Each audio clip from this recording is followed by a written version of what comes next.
Welcome back, everybody, to another deep dive, this time into the world of quality investing. One of the things that we've been asked a lot about recently is Fundsmith and how they approach investing. Yeah. What their performance has been like, so many questions about their KGR compared to, say, the S&P 500. So today we're going to kind of unpack all of that stuff, not just look at the numbers, but the philosophy behind it and how they actually choose companies to invest in. Okay. And what we can all learn from that, even if we decide not to actually invest in the fund itself. All right. Sounds good. I think a good place to start is CAGR. Yeah, what is that? So CAGR stands for Compound Annual Growth Rate. And this is essentially the average rate of return that an investment delivers over a specific period of time, Oh, okay. taking into account the effects of compounding. So it's kind of like a secret decoder ring for investors, right? It reveals the true story of long-term growth, even through all the ups and downs of the market. So in other words, you can kind of ignore all the short-term noise Yeah. and kind of look at, what has the growth been over this period of time. Exactly. Yeah, and it's a much better measure than just looking at the price at a single point in time. Right. So we look at Fundsmith. They've got a really impressive KGR since they were founded back in 2010. Right. Yeah, they've done pretty well. But it hasn't always been perfect. Well, that's true. Right. Yeah, so their CIGR since inception has been hovering around 13.6% per year, which, that's pretty good when you compare it to the S&P 500, which has been around 11% over the same period. Right. However, we know 2024 wasn't exactly their best year, was it? Yeah, 2024 is a little bit rough for them. The S&P 500 actually pulled ahead. Yeah. But it's important to remember, right, that investing is a marathon, not a sprint. Exactly. It's a long game. It is a long game, yeah. You don't judge a marathon runner by how they perform in the first mile. Exactly. You got to see the whole picture. You look at the entire race. So let's kind of move away from the finish line for a second and kind of like explore, what is it that powers Fundsmith? What is this quality investing all about, and how do they define it? Yeah, that's a great question. I think the easiest way to explain it is that quality investing is about choosing companies that have the potential for sustainable growth and profitability over the long term. Okay. So you're kind of buying a share in a company's future earnings, not just their current performance. So you're not just looking for a quick buck. You're looking for a company that's going to keep growing and making money for years to come. Yeah, exactly. Okay. And Fundsmith is very selective about the companies they choose. Yeah. How so? They really love companies with strong financial foundations, right? Okay, what do you mean by that? So high returns on capital, healthy profit margins, low debt, and most importantly, the ability to reinvest those profits to grow even stronger.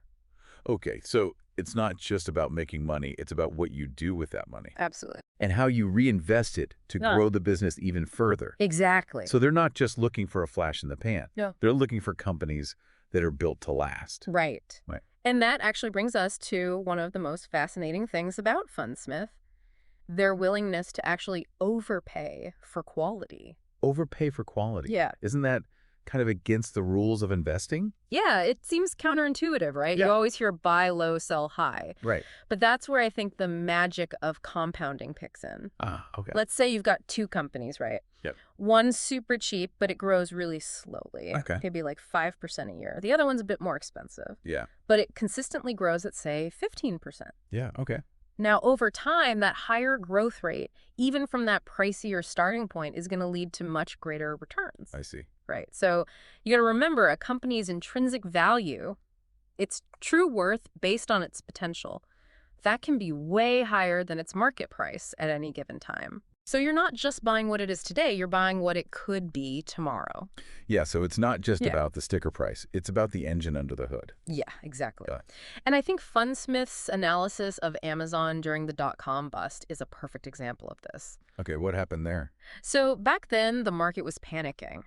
Amazon stock was plummeting, but Fundsmith saw past all the fear and recognized Amazon's potential. Right. They were willing to overpay based on short-term metrics because they saw a company with this dominant position in a rapidly growing market. Yeah. Visionary leader, relentless focus on innovation, and that long-term bet paid off big time, didn't it? Yeah, it definitely did. Yeah. And they did the same thing with Nestle. I was reading about that. Oh, yeah. They compared Nestle's dividend yield to the yield on bonds back in 2013. And a lot of people were drawn to bonds, because they offered this seemingly safe, predictable return. Fundsmith, They argue that Nestle, with its long history of growth and consistent dividend payouts, was actually a much better bet for long-term returns. Yeah, I mean, think about it. Nestle, even though it had a lower yield, initially had this consistent growth that would eventually outpace those fixed returns you'd get from bonds. Right. So they had faith in Nestle's ability to keep compounding its earnings over time. Right. And it's a really powerful reminder, I think, that sometimes playing the long game means looking beyond the immediate numbers and understanding the underlying forces that actually drive a business's success. That's about seeing the bigger picture. It is, yeah, absolutely. And that long-term mindset that also extends to their selling decisions as Oh, well. for sure. They don't believe in rapid trading. They've got incredibly low portfolio turnover. Yeah. In fact, I was reading in 2022, they spent less than 0.0003% of the fund's value on what they call voluntary dealing. Tiny amount. Yeah, practically nothing. Yeah. Which really underscores their belief in finding companies that they can stick with for years. Decades even. Decades even, yeah. Yeah. But they do sell sometimes. Of course. So what are those telltale signs, that might make them consider parting ways with a company? Well, there are a few key things they look out for. Okay. Valuation being one of them. Okay. So if a company's stock price gets way too high compared to its intrinsic value, meaning it's just too expensive relative to its potential, they might decide it's time to sell. Right. They did this with SGS, actually a Swiss testing company back in 2012. Ah.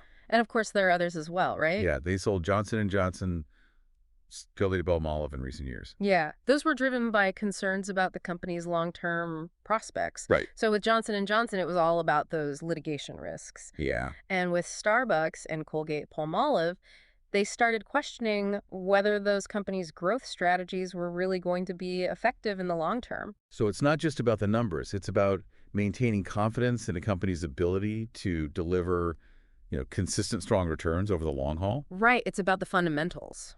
And if that confidence wavers, they're not afraid to make a change. Nope. It's fascinating to see how deeply they analyze these companies. They do their homework. They do their homework big time. Yeah. Yeah. And that focus on really understanding a business's fundamentals, that's also crucial for avoiding scams and fraud, right? Oh, absolutely. I mean, nobody You're- wants to get caught in those traps. Definitely not. So how does Fundsmith navigate that minefield? Well, there's no magic bullet to detect every instance of fraud, right? Right. But I think their approach offers some valuable protection. How so? Well, by thoroughly understanding a company's operations, Yeah. their accounting practices, their track record, you can actually reduce the risk of falling prey to deception significantly. Okay, so you're saying it's about doing your due diligence. Exactly. Really understanding the business inside and out. And I guess the collapse of FTX back in 2022, that really highlighted the importance of this. Well, for sure, it was a wake-up call, It wasn't it? was, yeah. Yeah, I mean, so much complexity can hide so much deception. absolutely. And it's not a new phenomenon either. Right. Fundsmith actually compares FTX to historical bubbles, like the dot-com craze and the credit crisis. Right. They're highlighting how easy money can sometimes lead to poor investment decisions and a lack of scrutiny. So it's about being cautious even when everyone else is getting greedy. Exactly. Sticking to businesses you understand, being wary of excessive complexity, always doing your homework. Yeah, good advice for any investor. Yeah. Okay, so we've talked about the importance of understanding a company's fundamentals for avoiding fraud, Right. but I'm also curious about their decision to avoid certain sectors like banks. Ah, yes. Why is that? So it's not about being anti-bank. It's just recognizing that banks are incredibly complex businesses. Right. They're highly susceptible to economic cycles, Right. unpredictable regulatory changes. They don't always fit Fundsmith's criteria for predictable earnings and consistent high returns on capital. Right. So they're looking for stability and sustainable growth. Yeah, and I mean, they're not alone in this view, right? Right. Back in 2012, even when the MSCI World Bank Index had a strong year, Fundsmith still managed to outperform without owning a single bank stock. Okay. So it shows that their focus on quality rather than chasing specific sectors allows them to navigate those market shifts effectively. Right. So it's about sticking to their principles and not getting swayed by short-term trends. Exactly. Okay, so we've covered a lot of ground at the essence of quality investing. Yes. The power of compounding Fundsmith's sell criteria, their focus on fraud detection. Right. Even the reasons for avoiding certain sectors like banks. Absolutely. It's clear that their approach is deeply rooted in careful analysis and a long-term vision. They definitely do their homework. They do, yeah. Yeah. Now let's turn our attention to something that I know you're particularly interested in. Understanding Fundsmith's underperformance in 2024 relative to the S&P 500. Okay, that's the big question, isn't it? It is. And, it's easy to look at a single year and start questioning the entire strategy. Ah, yeah, for sure. But we've got to remember that, this is a long-term game. Exactly. And a single year doesn't tell the whole story. Right. But still, I think it's worth exploring why they might have lagged behind in 2024. Yeah, definitely. So while we don't have all the specifics about their portfolio or the exact market conditions that year, I think we can use what we've learned about their philosophy to try and come up with some potential explanations. Okay, so let's put on our detective hats. All right, let's do it. Could it be that 2024 was a year where value stocks outperformed? Those companies whose market price is lower than their intrinsic worth? That's a good thought. Value investing as a separate approach can definitely have periods of strong outperformance. Right. And those periods might not always align with Fundsmith's focus on quality. Right, so maybe their quality companies just weren't in favor that year. It's possible, yeah. Or maybe the market was just driven by short-term thinking, people looking for quick gains. Yeah. Rather than the kind of long-term value creation that Fundsmith champions. Yeah, market sentiment can be fickle, right? It can be. And sometimes investors get caught up in the frenzy of immediate returns. Yeah. Potentially overlooking the long-term growth potential. Okay, and what about sector rotation? Yeah, good point. Maybe certain sectors had a really strong year in 2024 that weren't heavily represented in Fundsmith's portfolio? Yeah, that's definitely possible. All valid points, actually. Yep. And I think they all highlight one really important truth about investing. What's that? No strategy, no matter how well designed, is going to win every single year. Right, it's a game of probabilities. Exactly. And sometimes the odds just aren't in your favor. Right, but the key is not to let those short-term fluctuations derail your long-term plan. Right, so it's about having conviction in your approach and trusting the process. And having the patience to ride out the bumps along the way. Remember the marathon? The marathon, yeah. You're going to hit some hills. Absolutely.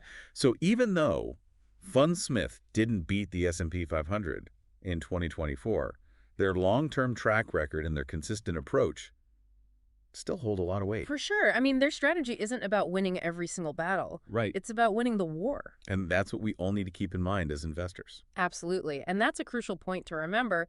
It's easy to get caught up in the short-term noise of the market, but true success in investing often comes from taking a long-term perspective.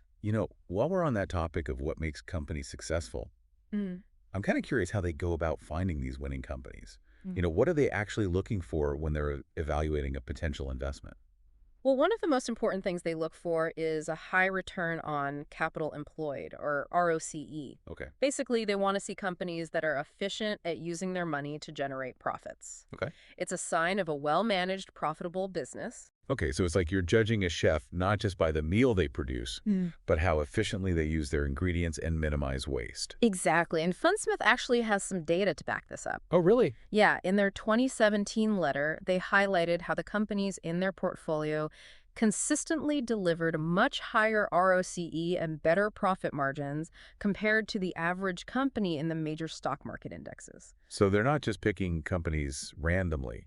They're looking for businesses that have a proven track record. Exactly. Okay, so do they have any specific examples of companies that fit this mold? Oh, absolutely. One example they've discussed is Adobe, the software company behind Photoshop and Acrobat. Yeah. They point out that Adobe has consistently generated really high returns on capital, demonstrating this strong ability to reinvest its profits and drive further growth. Interesting. It's a company we all know, but we might not always think about those financial details behind their success. Right. So what other qualities are they prioritizing besides ROCE? Another key factor is strong cash generation. They want companies that can convert a high proportion of their profits into actual cash.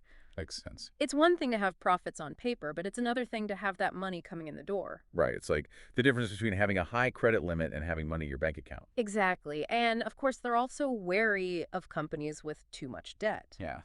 Having a lot of debt can be risky, especially when interest rates rise or if you hit some kind of economic rough patch. Yeah, that makes sense. It can weigh down a company's profitability and limit its options. So it sounds like they're taking a very disciplined almost conservative approach to managing risk. Yeah, that's a good observation. While they're willing to overpay for quality, Yeah, they're not reckless. right. They're looking for companies with those strong financial foundations that can withstand market volatility. So a balanced approach. Exactly. Okay, so not afraid to invest in growth, but also want to make sure it's sustainable. Right. All right. So we've talked about their approach to finding companies with good fundamentals, high ROCE, strong cash generation. Right. But I'm also curious about their views on certain sectors. Mm-hmm. We talked about why they generally avoid banks. Yeah. But I was reading that they also have a pretty cautious stance on ETFs. Oh, yeah. ETFs are an interesting one. They've become so popular in recent years as this low-cost, simple way to invest. Right. So why the hesitation from Fundsmith? Well, they raise a couple of interesting points. Okay. One is that they believe ETFs are often missold. What do you mean by that? A lot of investors mistakenly think that all ETFs are just index funds, Right. tracking a specific market index like the S&P 500. Yeah. But that's not always the case. Yeah, there's all sorts of different types of ETFs, right? Exactly. You've got your synthetic ETFs, which don't even own the actual underlying assets. Right. Then there are leveraged ETFs, which amplify the returns or losses of a particular index. Right, which can be really risky. Yeah, and those more complex ETFs can be dangerous, especially for investors who don't really understand how they work. So their argument is that you really need to understand what you're buying. Exactly. And that brings us to their second point, which is that the supposedly low cost of ETFs can be deceptive. How so?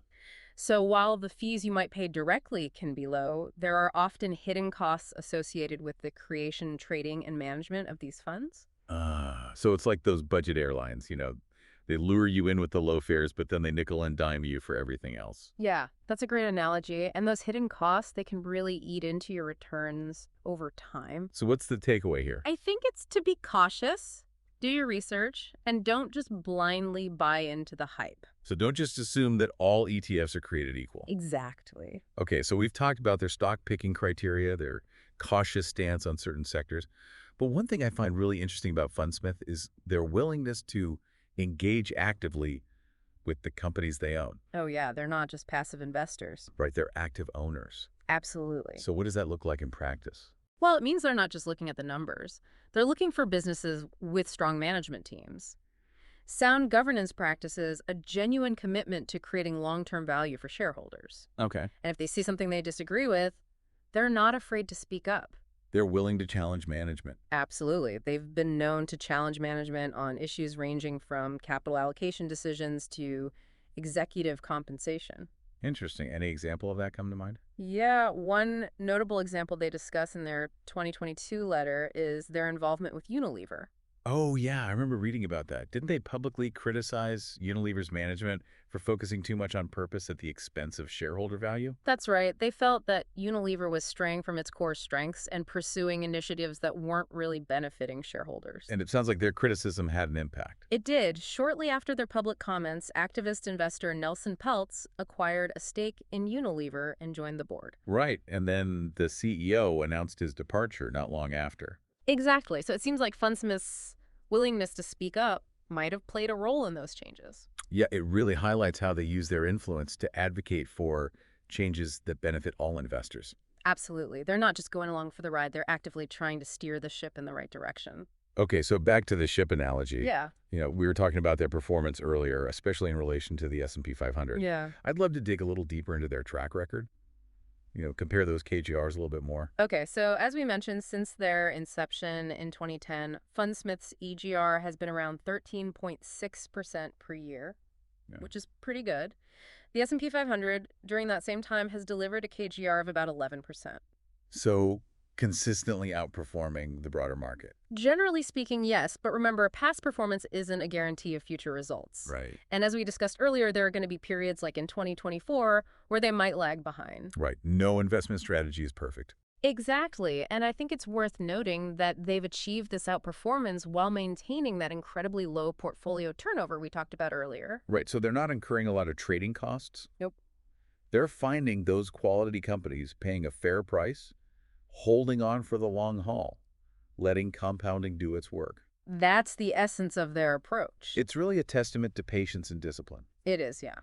Okay, now, I know we talked about their willingness to overpay for quality, Yeah. but I'm still kind of trying to wrap my head around that concept. I get it. It seems counterintuitive. It does. How can you deliberately pay more for something than you think it's worth? Well, the key is to remember you're not just buying a company for its earnings today, Right. you're buying into its future earnings potential. So you're recognizing that the company's true value could be much higher than its current market price. Exactly. And the companies that can consistently reinvest their earnings at those high rates of return, those are the ones that have the potential to really outperform over the long term. So it's like a snowball effect. Exactly. The more they reinvest, the faster they grow, the more valuable they become. Okay, but do they have any examples to back this up? Oh, absolutely.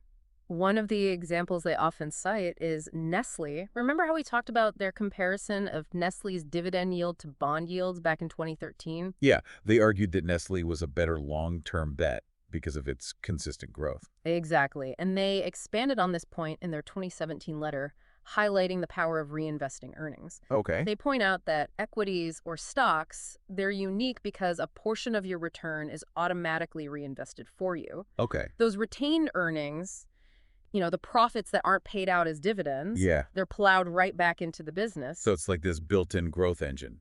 Exactly. And that doesn't happen with other assets like real estate or bonds. Right. With those, you're getting rent or interest payments, but your stake in the underlying asset isn't growing. Okay. I see the difference. Yeah, and Fundsmith argues that this reinvestment of earnings is a major driver of long-term returns in the stock market.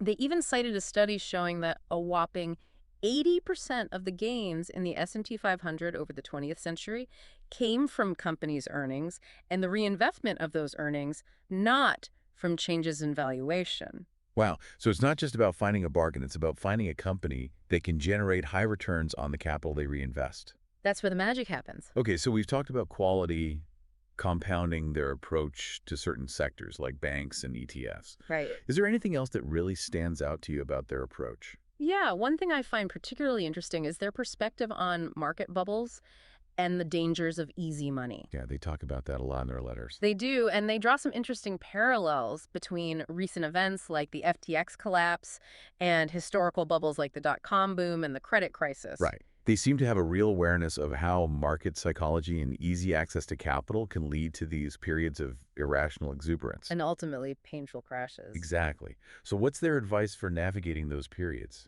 They emphasize the importance of sticking to businesses with solid fundamentals, No. transparent accounting practices, and business models that you can really understand. So even when the market seems like it's going up and up, they're Yeah. saying, be cautious. Exactly. They're not trying to time the market, but they are acutely aware of the risks Right. associated with excessive speculation and leverage. It's like Warren Buffett said, only when the tide goes out do you discover who's been swimming naked. Exactly. Fundsmith's approach is all about being prepared for those moments when the tide turns. So it's a blend of optimism and realism. Yeah, I think that's a good way to put it. They believe in the long-term potential of the market, but they're also realistic about the risks. Absolutely. Okay, now let's loop back to their underperformance in 2024. Yeah. We've discussed a few potential explanations, but I wonder if there's another angle to consider. Yeah. What are you thinking? Well, maybe their underperformance wasn't a failure of their strategy, but just a reflection of their long-term focus. Okay, I see what you're saying. They're not trying to win every single year. Right. They're aiming for superior returns over the long haul. So they're willing to sacrifice short-term gains Potentially. for the Yeah. possibility of greater long-term rewards. Exactly. It's like a marathon runner who paces themselves strategically, Right? knowing that pushing too hard early on could lead to exhaustion. Yeah. And they might not even finish the race. Great analogy. Thanks. Yeah. So it's a reminder that judging a strategy based on a single year's performance can be misleading. Absolutely. It's about looking at the big picture, understanding the principles, and having the conviction to stay the course. Right. So while 2024 might have been a bump in the road for Fundsmith, it doesn't necessarily invalidate their approach. Yeah. Their long-term track record and their commitment to quality investing still speak for themselves. They do. And it's worth remembering that even the most successful investors will have periods of underperformance. Yeah. It's how they respond to those challenges that matters. Do they panic or do they stick to their principles? Exactly. And I think Fundsmith's history shows that they're in the latter camp. Right. They've weathered those storms before. We have. And they've come out stronger. And their commitment to quality, their long-term perspective, their disciplined approach, those have all served them well over the years. And that's a valuable lesson for all investors. Absolutely. So you've really given me a lot to think about today. Sure. It's clear that Fundsmith's approach is much more nuanced than just picking stocks with a good track record. Right. It's about digging deep, analyzing every aspect of a business, and making those calculated decisions based on their long-term vision. It's not just about finding companies that are doing well today. Right. It's about finding companies that are built to thrive for years to come. Okay, now speaking of the future, I'm curious about how they view the impact of these emerging technologies. Oh, yeah, like AI. Yeah, exactly, AI. It seems like it's poised to disrupt so many industries. It is. So I'm wondering how that factors into their investment decisions. Yeah, that's a great question, and it's something they have addressed in their letters. Okay, what do they say? They acknowledge AI's potential, but they also caution against overhyping its impact. Right. I remember in their 2023 letter, they had this analogy about everyone in a football stadium standing up to get a better view. Oh, yeah. And in the end, no one's view actually improves, and everyone's just less comfortable. I love that analogy. It's a good one. So they're not just blindly jumping on the AI bandwagon. No, they're applying the same rigorous analysis to AI-related investments as they do to any other investment. Right. They're looking for companies that are using AI to create real value, not just companies that are slapping an AI label on their products to boost their share price.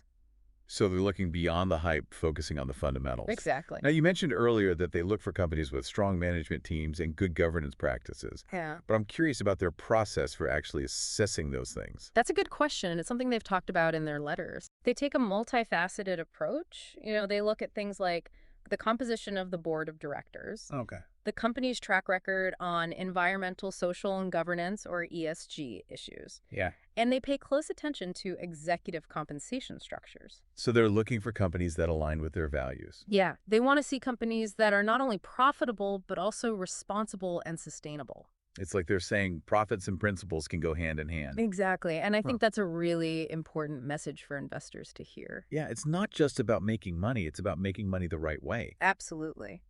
Now, we've talked a lot about Fundsmith's approach to investing, but I'm also curious about their views on the broader market. Okay. What are their thoughts on things like valuations, interest rates, inflation? Well, they're definitely not afraid to share their opinions. Right. In their letters, they often provide their insights on these macroeconomic factors Okay. and how they might impact the markets and their portfolio. So they're not just focused on individual companies. They're looking at the bigger picture. Exactly. They recognize that understanding the macroeconomic environment is crucial for making informed investment decisions. So they're not just stock pickers. They're also market analysts. Yeah, I think that's a good way to put it. They're taking a holistic approach to investing. And that brings us back to their core philosophy of quality investing, right? Yeah. They're looking for companies that can withstand those market fluctuations. Right. Companies that are built to last. Exactly. They're playing the long game. And that's a game that I think we can all learn from. I agree. It's fascinating to see how all these pieces fit together, to form their investment philosophy. Yeah, it's like a puzzle, isn't it? It is. Where each piece represents a key principle. Quality compounding. Patience, discipline. And when you put them all together, you Yeah. get this really clear picture of what they're looking for. Yeah. Exceptional businesses with a long runway for growth and profitability. Absolutely. Now, before we wrap up our deep dive, I want to leave you with a thought-provoking question. Okay. Something to ponder, as you continue your investing journey. Okay. I'm intrigued.